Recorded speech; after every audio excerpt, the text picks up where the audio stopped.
to be presenting this report today. You can find the report on our website in English and in Chinese as well. We will hear this morning from our Executive Director, Dr. Fatih Birol, as well as from Dr. Timur Gul, who is the head of the Energy Technology Policy Division here at the IEA, who will present the main findings of those reports. And we will have an opportunity for a question and answer session for members of the press who are on this call. Please use the Q&A box in the Zoom application. Without further ado, I would like to turn the floor to Dr. Fatih Birol. Thank you. Thank you very much, and greetings from International Energy Agency headquarters. Dear colleagues, we are going to share with you some of the findings of our study, an energy sector roadmap of carbon neutrality for China.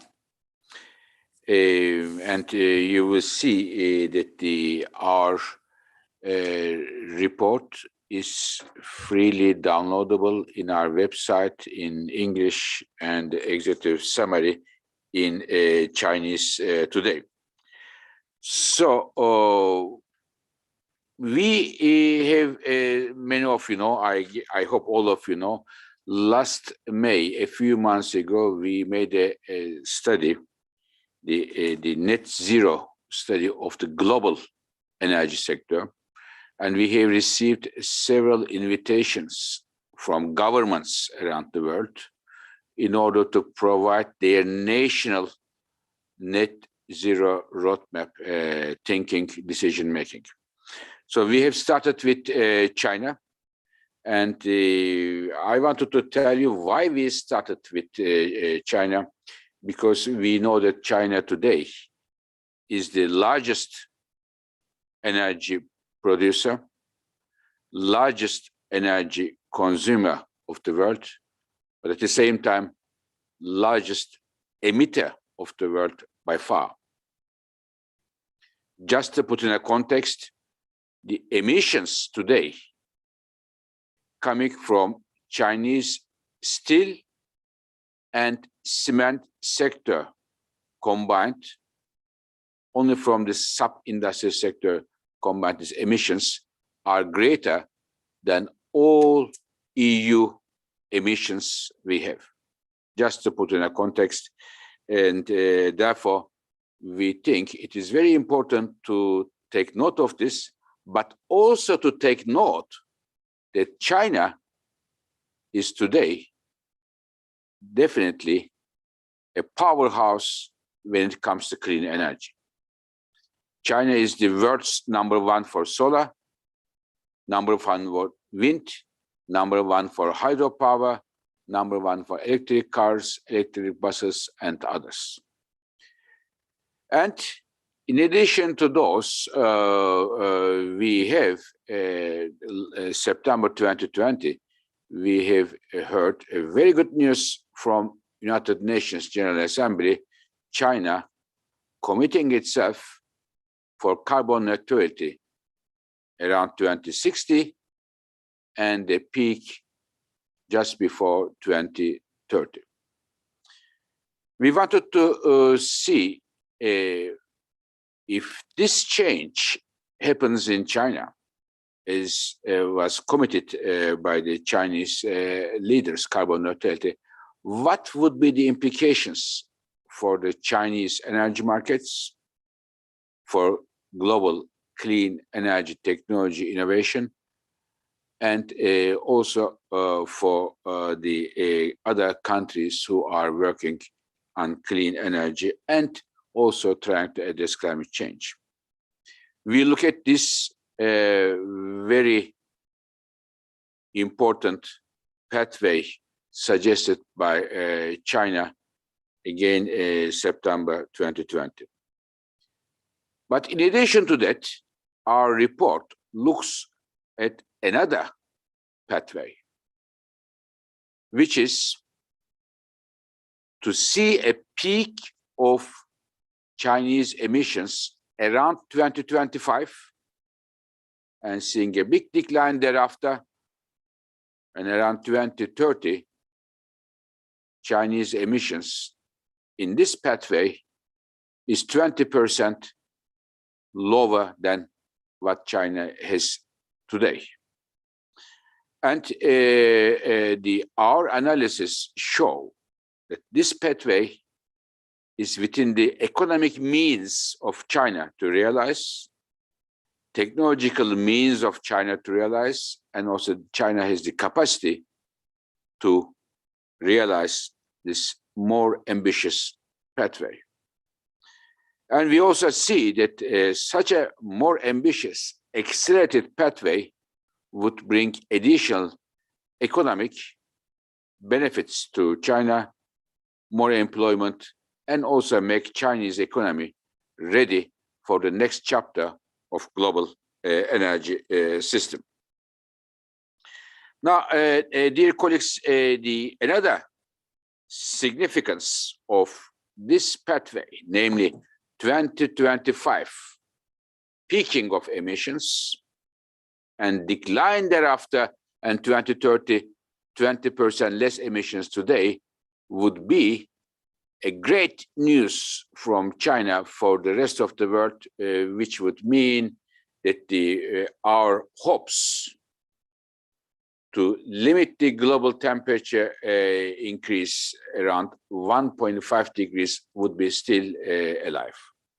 We should not forget that China already made a huge service to international clean energy technology efforts with its huge scale of manufacturing clean energy technologies, for example, such as solar, such as electric cars, brought the cost of those technologies down, made them cheaper, so that the other nations have a more affordability for access to those technologies. I would like to also finish that we were all extremely happy at the International Energy Agency hearing the recent announcement of President Xi Jinping that China is not anymore going to build coal-fired power plants outside of the country. This is definitely good. And we are very much hoping to get more good news from China, including the awaited pathway, the new pathway Chinese government hopefully will release sometime soon. So I once again thank the Chinese partners here working with us to realize this report, different researchers, think tanks, and many thanks to Chinese government for inviting us to make this work, which could hopefully provide the input for their decision making for the next days, weeks to come. Thank you. And with this, I would like to pass the floor to my colleague, Dr. Timur Gül, who is our colleague in charge of our technology work here and who oversaw this ambitious project, which I believe will be a reference report, Dr. Gül, for many years to come for us at the IEA, but also globally. Over to you. Yeah, thank you very much, Dr. Birol. Good morning, dear colleagues. Also from my end, great pleasure to be here with you today to discuss our roadmap on pathways for China to reach carbon neutrality. As Dr. Birol already highlighted, this is of course an IEA report, but we worked with many partners, colleagues from various different institutions in China, Tsinghua University, Energy Research Institute, Energy Foundation, China, Peking University, National Center for Climate Change Strategy and International Collaboration, Chinese Academy of Social Sciences, and many, many more. Now, as you're all aware, China has embarked on a 40-year journey to reach carbon neutrality, 40 years, in fact, after China's reform and opening up, which changed China and thereby the world. The impact of these past reforms has certainly, when it comes to the general situation in China, been really impressive. Around 1/4 of global GDP growth over the past 4 decades came from China. Hundreds of millions of people were lifted out of poverty, and today China is the largest economy in the world. As it happens with or as it happened with all countries, the economic growth came with a massive expansion of the energy sector and across all fuels. Let me try to illustrate this on a couple of examples of what this actually means in practice. On the one hand, China was responsible for more than 90% of the net growth in global coal demand over the last 4 decades. Today, China accounts for more than half of global coal use, with India being a distant second. But at the same time, on the other hand, China was also the key market for renewables like solar PV, wind, and many more. More than 1/3 of global installations actually appeared in China, thanks to the increasingly ambitious policy targets that the Chinese government put into practice year after year. Very similar picture emerges when you look at oil. China is today the second largest consumer of oil in the world after the United States. At the same time, China boosted the use of electric cars. China today is both the largest market for electric cars and the leading manufacturer of batteries. 70% of global electric vehicle battery manufacturing is actually today in China. Now, when you put all this together and look at it from a climate perspective, there is, of course, only one currency that matters, and that is CO2 emissions. China has significantly contributed to global growth in CO2 emissions over the past 40 years. It is the largest CO2 emitter in the world today. On a per capita basis, China overtook the European Union already some 10 years ago, and therefore it is entirely clear that there is no credible pathway to limit the global mean temperature rise to 1.5 degrees without China. Now, China's carbon neutrality pledge that was announced in 2020 and that aims to reach a peak in CO2 emissions before 2030 and reach carbon neutrality before 2060, therefore is, of course, very significant. To limit the global mean temperature rise to 1.5 degrees, the world will need to reach net zero emissions, CO2 emissions from the energy sector by around 2050 on current trends at a global level. It is we are not yet going in this direction. China alone, of course, will not be able to decarbonize the global energy sector, of course, but the contribution that the successful implementation of China's own 2060 pledge would bring to the global goal is huge. It is equivalent essentially to bringing global CO2 emissions back to the level of the early 2000s. The emissions decline that China wants to achieve after 2030 is particularly important. Without that decline, China alone would, on current trends, absorb around 80% of the remaining global budget to limit the global mean temperature rise to 1.5 degrees. Reaching carbon neutrality by 2060, therefore, increases the world's chances to mitigate climate change, mitigates it significantly, in fact, or increases it significantly, in fact. It is also clear, however, that with China's carbon neutrality pledge, there are a lot more CO2 emissions to come from China, despite this carbon neutrality pledge. China's pathway to carbon neutrality, as it currently is pledged, will absorb almost half of the world's remaining CO2 budget for the energy sector, that is in line with 1.5 degrees. Now, what does China's own goal to achieve carbon neutrality by 2060 mean in energy sector practice? It means, of course, a major turnaround in the way China produces and consumes energy. Now, there has been a very impressive growth of renewables and electric cars in China. However, the reality, of course, of China's growth story over the past decades is, as in all countries before, that it has essentially been fueled by fossil fuels. 85% of China's energy demand today is satisfied by fossil fuels. The turnaround that is required to 2060 to achieve China's own targets is of the scale and pace as the one that we have seen in the past for fossil fuels in China, this time so low carbon. Just to give you a sense of the dimension of the change, a couple of key indicators for the transition as we find them in our scenario. Coal demand needs to drop by more than 80% by 2060, oil by around 60%, natural gas by around 45%. Solar becomes the largest fuel by around 2045 in China's primary energy mix. So not only in the power sector, overtaking coal. China needs to push energy efficiency wherever possible. Total energy demand in 2060 in our scenario is more than 10% lower than it is today, fueling an economy that is more than 3 times larger than it is today.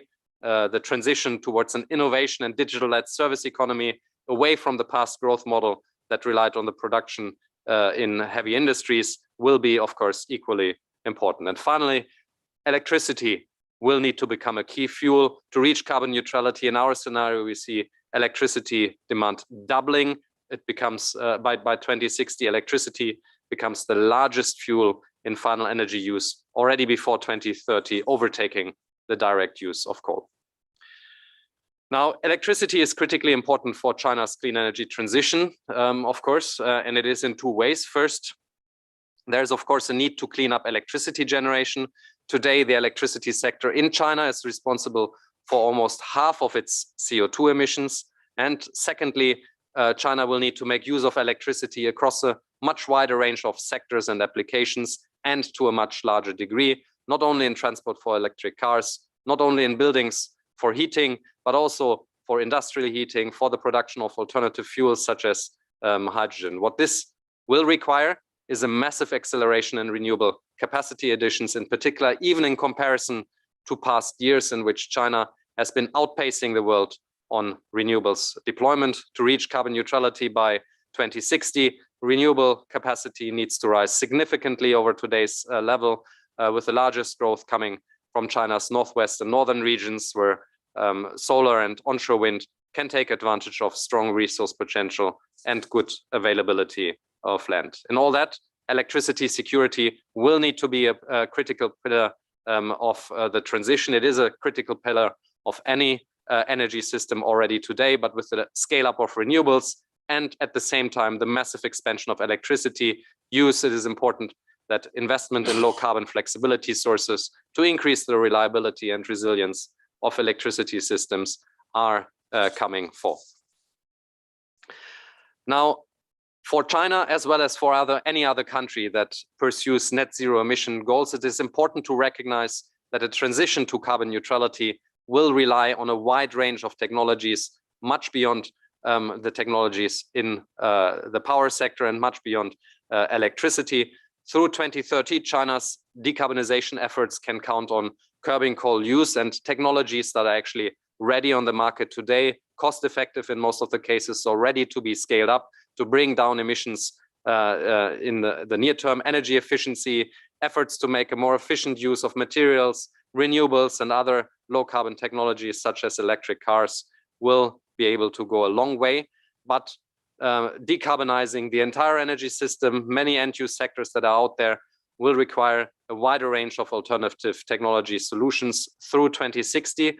And according to our analysis, around half of all the emission reductions coming after 2030 will rely on technologies that are not yet on the market today. In our view, China is well placed to tap into the opportunity that comes with developing and deploying alternative technologies. China is already an emerging world leader in clean energy innovation. It is the third largest spender on R&D expenditure in the world, following the United States and the European Union. Public spending on low carbon energy R&D in particular in China has risen by around 70% since 2015. China has a track record in developing early markets for technologies by setting up competing provincial and municipal pilot projects, and China's startups have attracted more than 1/3 of global early stage energy venture capital in recent years. We are seeing here at the IEA, China also actively participating in international technology collaboration. It is a member, in fact, of 27 of our 38 IEA technology collaboration programs. China is undertaking many concrete steps, in fact, to already deploy and develop such alternative technologies. For CCS, for example, the development of large-scale demonstration projects was included for the first time in the 14th five-year plan.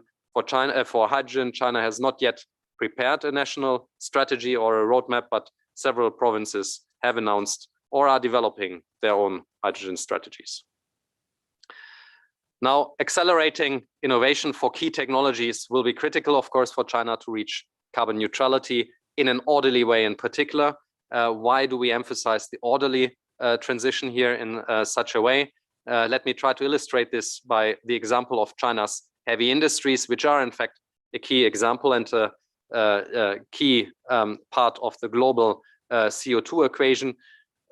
Chinese heavy industries produce nearly 60% of the world's steel and cement, and 30% of the primary chemicals that are used to make plastics and nitrogen fertilizers. These three sectors contribute roughly 30% to China's CO2 emissions.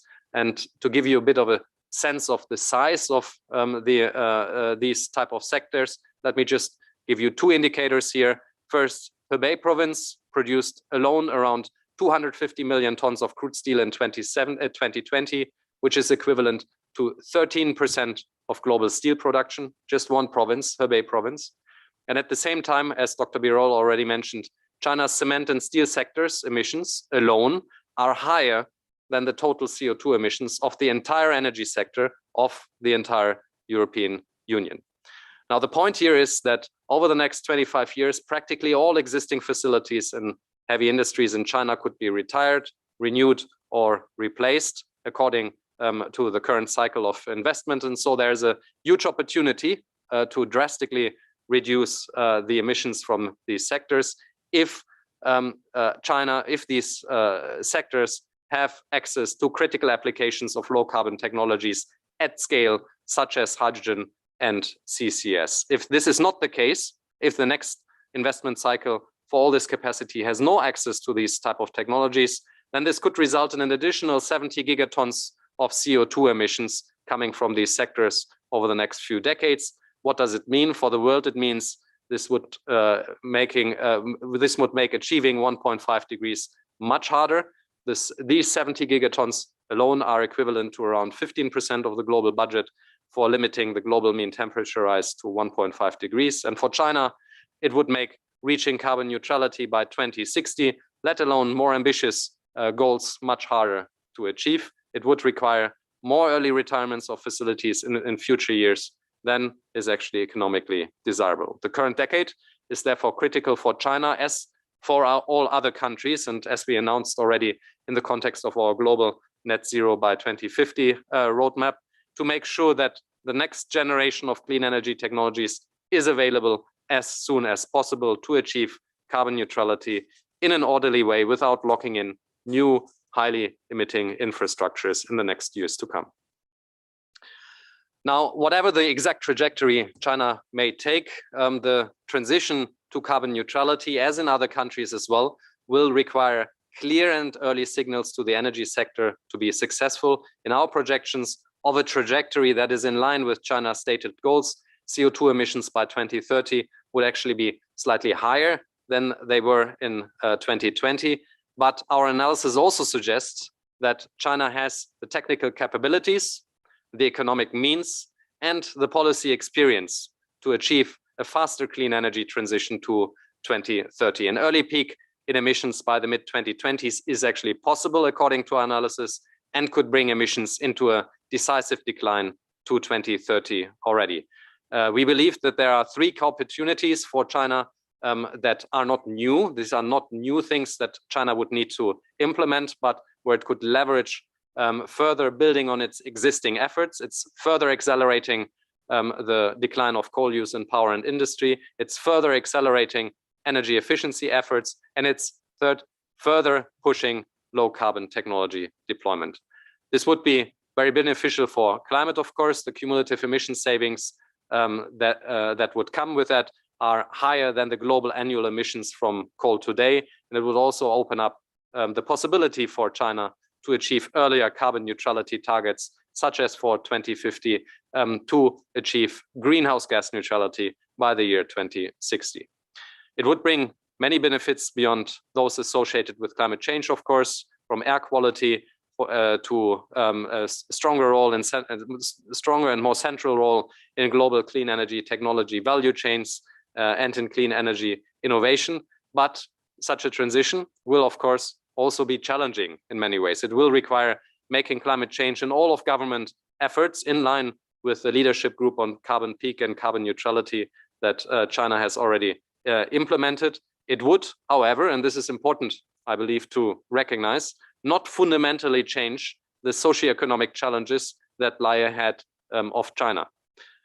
Jobs are a key example here, for which China's own pledge to reach peak in CO2 emissions before 2030 already means that jobs in fossil fuel extraction may actually be lost over the next decade, particularly in coal mining and washing, with pronounced local effects, of course, impacting entire communities. But there will also be many jobs to be gained in electricity generation, in construction, in the development of new and emerging technologies. Our analysis shows that there are net gains for jobs in China's clean energy transitions, although the new jobs gained and the jobs lost may not always be in the same locations, which is a very important policy challenge. A faster transition to 2030 with a peak by the mid-2020s does not fundamentally change that socioeconomic challenge. The net gain in jobs that we are seeing is actually higher than under China's carbon neutrality pledge, and the investment needs are not unsurmountable either, certainly not when you compare it to the investments being taken in the past relative to GDP. Now, to finish the presentation of our report, let me just summarize some of the key thoughts that we put forward. First, China's impressive growth story has lifted hundreds of millions of people out of energy poverty, which is a great achievement, of course. At the same time, this came at an environmental cost. Of course, China today is the world's largest producer and consumer of energy, as well as its largest emitter of CO2.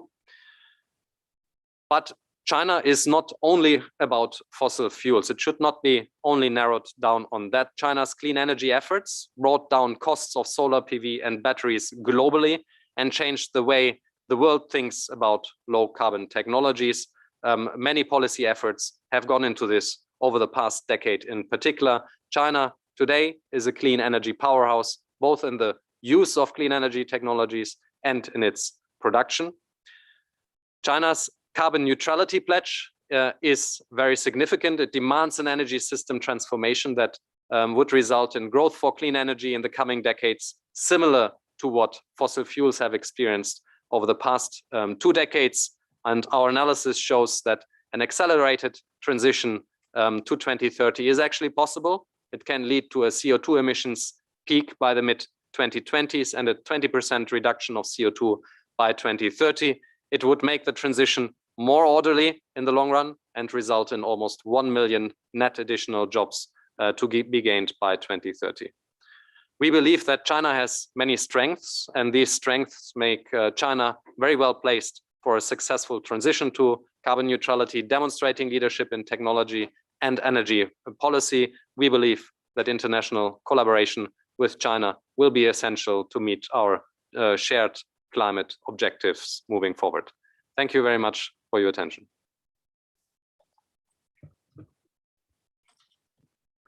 Thank you very much, Dr. Gul, for the presentation. We are now going to take a 1-minute break to collect your questions. Please send us the questions through the Q&A box in the Zoom app, and we will be right back. Thank you.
your patience, and thank you for your questions. We've received a number of questions. In the interest of time, we'll be answering 3 questions today, but please then send the questions at press@iea.org. We'll make sure to answer them all.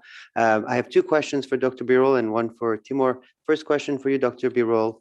I'm going to read the 3 of them. Why is the pathway to carbon neutrality in China so important to meet global climate goals? Second question, sorry, maybe they'll take that question second. Question from Ivy Yin from S&P Global Platts. China's electricity prices are highly regulated by the government and not directly reflect fuel cost, supply, or demand. Does the IEA have specific policy suggestions to better use market forces? And a third question from Chris Johnson. Are there any forecasts for how much nuclear should grow faster by 2030 if the new accelerated targets are adopted? Perhaps this question for you, Dr. Gu. Dr. Birol, perhaps the first question from Platts. Thank you very much. I'll start with the question, why is the pathway to carbon neutrality in China important to meet our global climate goals? I mean, very simple, because China is, first of all, China accounts about 27% of the global emissions, single largest emitter. And second, as we said, I'm just putting a context, only the emissions from the steel and cement sector in China is enough or even higher than all the emissions coming from European Union. So this is one reason.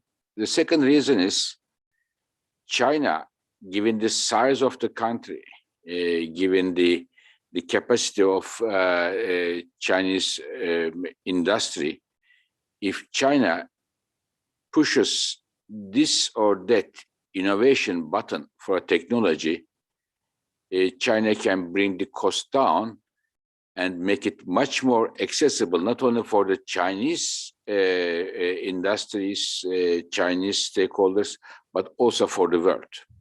So therefore, the path China chooses will affect the global path. And we have 2 important pathways in our report. Whatever China chooses will be important for the Chinese global energy markets, Chinese energy markets, global energy markets, and for the global emissions. And we are ready to support the Chinese government any way we can to make the best decision for China and for the rest of the world.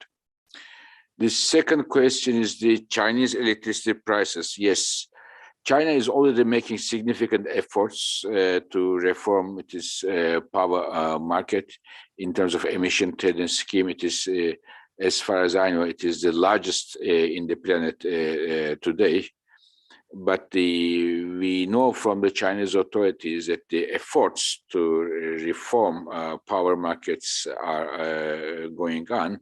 And we hope that there will be a system at the end of the day, which is the golden rule. The price will reflect the overall cost of that service, in this case, electricity. Now, I turn to my colleague, Dr. Gui, for the third question. Yeah, thank you very much, Dr. Birol, and thanks for the excellent question. China has the opportunity to tap into a wide range of clean energy technologies. It is doing this in power generation, where it's looking into deploying renewables as well as nuclear. It's doing this in transport, where it's looking into the use of electric cars, just as well as hydrogen.